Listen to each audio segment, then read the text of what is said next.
নমস্কার বন্ধুরা, welcome to cooking with ইচ্ছে।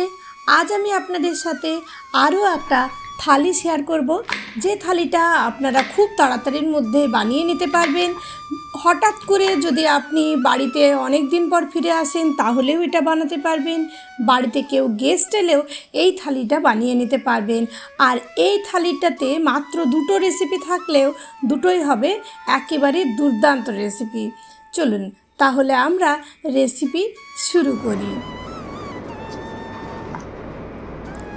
আজকে যে রেসিপিটা বানাচ্ছি সেটার জন্য আমি খোসাসহ রসুন নিয়েছি।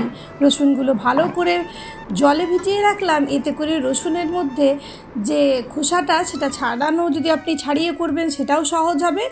আর রসুনের মধ্যে যদি আপনি খোসা সহ করবেন তাহলে খুব সহজে রসুনগুলো আমরা বেটে নিতে পারবো। এরপর আমরা যে ঢ্যাঁড়স ভাজা করব সেই জন্য ঢ্যাঁড়সকে চলুন কেটে নিই।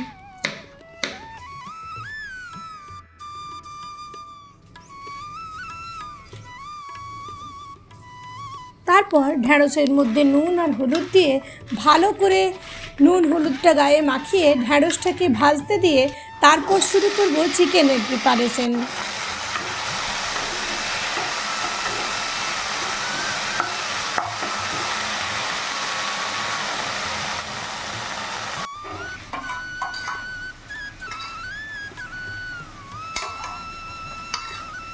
এখানে আমি 550 গ্রাম নিয়েছি সলিড চিকেনের পিস। এগুলো দেখবেন বাড়িতে সহজে কেউ খেতে চায় না, কিন্তু এই রেসিপিটা করে দিলে নির্দ্বিধায় সকলে ভালোবেসে খাবে। দিয়ে দিলাম এর মধ্যে বড় চামচের 3 চামচ পরিমাণ দই, অল্প একটু সরষের তেল আর হলুদ। ব্যাস, সমস্ত কিছু ভালো করে মিশিয়ে রেখে দেবো এখানে 10 মিনিটের জন্য, যাতে চিকেনটা আমাদের নরম হয়ে যায়। এরপর চিকেনের মধ্যে অল্প একটু আলু দেব, সেই জন্য দুটো আলুকে আমি কেটে নেব।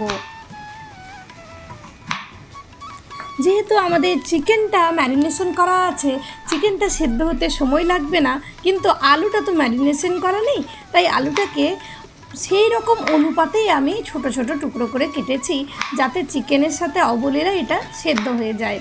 তারপর 3টে পেঁয়াজকে এরকম সাইজের চলুন কেটে নিই।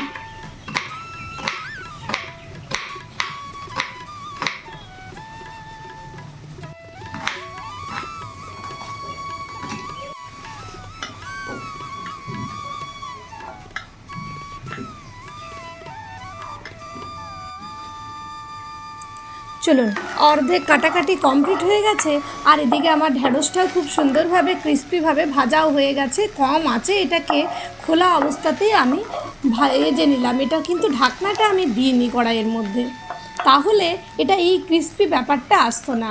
এখন ঢ্যাঁড়স ভাজাটা আমি তুলে নিচ্ছি কড়াই থেকে।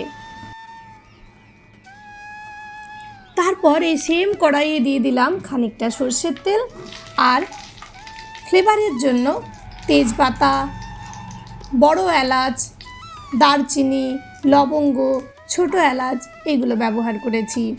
সুন্দর একটা গন্ধ যখন বেরিয়ে আসবে তখন দিয়ে দেবো আলুগুলো।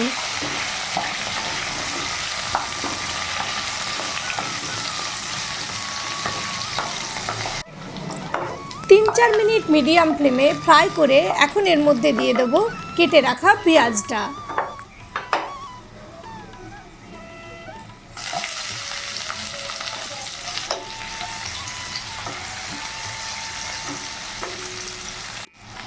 কম আছে 3-4 মিনিট রেখেছিলাম, তাতেই দেখুন পেঁয়াজটা কিন্তু কালারটা চেঞ্জ হয়ে গেছে। এখন এর মধ্যে আমি যে খোসাসহ রসুনগুলো রেখেছিলাম সেইগুলো বেটে নিয়েছি, সেটা দিয়ে দিলাম এর মধ্যে। এই অবস্থাতে দিলে একটা দুর্দান্ত ফ্লেভার আসবে চিকেনটার মধ্যে। চলুন এবার সমস্ত কিছু একসাথে একবার ফ্রাই করে নিই।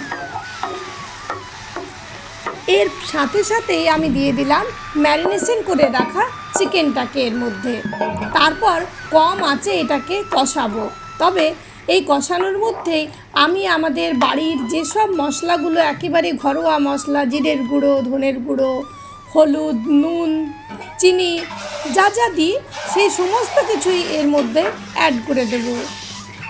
আর তার সাথে অল্প একটু কাশ্মীরি মির্চের গুঁড়োও আমি এখানে অ্যাড করব। আর যদি আপনারা লঙ্কা গুঁড়ো খাবেন তো এটার মধ্যে আপনারা লঙ্কা গুঁড়োও অ্যাড করে দিতে পারেন। আর তার সাথেই দেব আদা আর কাঁচা লঙ্কা বাটা। আর ঝালটা যদি অতিরিক্ত খেতে চান তাহলে আলাদাভাবে লঙ্কার গুঁড়োও আপনারা দিয়ে দিতে পারেন। ব্যাস, সমস্ত কিছু দিয়ে কম আঁচে এটাকে আমি রান্না করব, মাঝে মধ্যে ঢেকে ঢাকনা খুলে। এইভাবে এটার মধ্যে কিন্তু এখন কোনো রকম জলও দেব না, আর এটার আঁচটাকেও বাড়াবো না। একেবারে মজা আছে, ধীরে ধীরে এই চিকেন কষাটা হবে। আলুর সাথে এই যে মাংসের একটা মেলবন্ধন, এটা বাঙালির ভীষণ ভীষণ প্রিয়। আর রবিবারের দিনে এরকম ছিমছাম ঘরোয়া একটা রেসিপি হলেই আপনাকে বেশিক্ষণ এই গরমের মধ্যে কিচেনে থাকতেও হবে না। সামান্য সময়ে দুর্দান্ত ফ্লেভারফুল একটা চিকেন আপনি বানিয়ে নিতে পারবেন। চিকেনটাকে কষাতে দিয়ে আমি চলে এলাম দুটো টমেটো কাটার জন্য। এর মধ্যে যদিও আমরা দই দিয়েছি, কিন্তু টমেটোর একটা আলাদা টেস্ট আছে, তাই এখানে ছোটো সাইজের দুটো টমেটোকে আমি কেটে নিচ্ছি। সাথেই আমি আরও দুটো কাঁচা লঙ্কাকে এর মধ্যে অ্যাড করে দেব, সেজন্য কাঁচা লঙ্কাগুলোকেও আমি কেটে নিয়ে চলুন।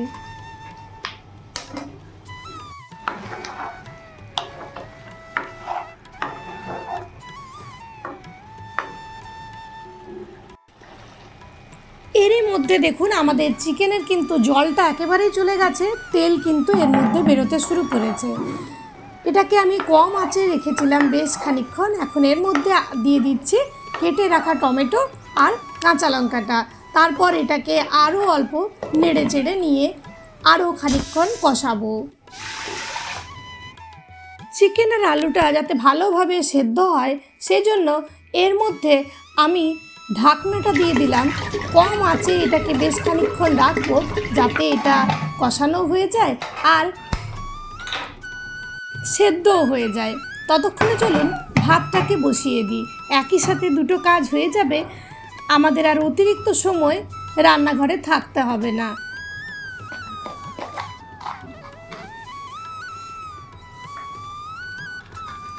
আর আজকের রান্নাতে আমি যেহেতু অল্প একটু ক্যাপসিকামের ব্যবহার করব, তাই একটা বড় ক্যাপসিকাম নিয়েছি, যার মধ্যে অর্ধেকের বেশি অংশটা আমি দেব এই মাংসের মধ্যে, আর বাকিটা রেখে দিলাম ওই পাশে।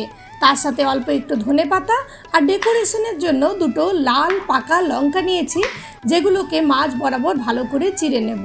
আর ক্যাপসিকামগুলো যেহেতু একেবারে লাস্ট পর্যায়ে দেব, আর ক্যাপসিকাম সহজে সেদ্ধও হয়ে যায়, তাই একেবারে ছোট ছোট টুকরো করে আমি কেটে নিলাম। সাথে ধনেপাতা আর লঙ্কাকেও কেটে নিয়ে চলুন। আর এখানে যে কাঁচির ব্যবহার করেছি লঙ্কা কাটার জন্য, তাতে করে ঝালটা দেখেছি হাতে কম লাগে, তাই কাঁচিতে করেই লঙ্কাটা আমি কেটে থাকি, তাই এখানেও কাঁচিতে করেই কেটে নিলাম।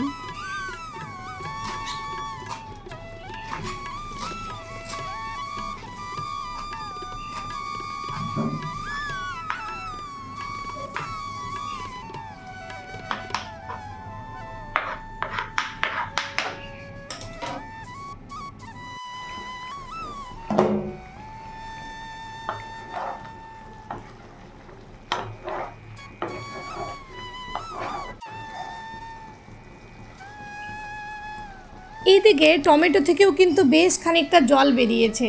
চলুন একবার ভালো করে নেড়ে চেড়ে দেখে নিই এটা কতটা সেদ্ধ হয়েছে। এর মধ্যে একটা দুর্দান্ত ফ্লেভারও অ্যাড হয়ে গেছে এতক্ষণে। গোটা রান্নাঘর মমো করছে এই ফ্লেভারে। তার সাথে এই যে ক্যাপসিকামের মেলবন্ধন, এটাতে এই স্বাদটা এবং এর যে ফ্লেভারটা সেটা আরও দারুণ করে বাড়িয়ে তুলবে। চলুন ঢেকে রান্না করি আরও 3-4 মিনিট। 3-4 মিনিট পরে এই রকম অবস্থা হবে। দিয়ে দিলাম নর্মাল টেম্পারেচারে রাখা জল। আপনার ইচ্ছে হলে আপনি কিন্তু এর মধ্যে ঈষদুষ্ণ জল গরম করে অল্প দিতে পারেন। তারপর 3-4 মিনিট ঢেকে রাখলেই চিকেন রেডি। দিয়ে দিচ্ছি ধনেপাতা আর কাঁচা লঙ্কাগুলো। ব্যাস আমাদের চিকেন রেডি। লাস্ট পর্যায়ে অল্প গরম মশলা দিয়ে এটাকে এখন সার্ভ করব গরম ভাতের সাথে। একেবারে এরকম মাখা মাখা চিকেন কারি বা চিকেন কষা আপনাদের কেমন লাগবে অবশ্যই কমেন্টে জানাতে ভুলবেন না কিন্তু। তবে হ্যাঁ, পরিবেশন করার আগে 5 মিনিট আমি গ্যাসটাকে বন্ধ করে রেখেছিলাম যাতে সমস্ত ফ্লেভারগুলো ভালোভাবে এর মধ্যে অ্যাড হয়ে যায়। এখন পরিবেশন করার পালা। যদি ভিডিওটি ভালো লেগেছে এবং আপনার রেসিপি ভালো লেগেছে তাহলে প্লিজ একটা লাইক করে যাবেন, কমেন্ট করে জানাবেন যে রেসিপিটা আপনার কেমন লাগলো। গরম ভাতের সাথে এটা কেমন লাগবে, লুচি রুটি পরোটার সাথেও কিন্তু এটা দুর্দান্ত লাগবে, ফ্রাইড রাইসের সাথেও মন্দ লাগবে না। যে কোনো কিছুর সাথে আপনারা এটা বানিয়ে একদিন দেখতে পারেন। সবাই ভালো থাকবেন, সুস্থ থাকবেন। দেখা হবে খুব তাড়াতাড়ি নতুন একটা ভিডিওতে। ধন্যবাদ ভিডিওটা ফুল ওয়াচ করার জন্য।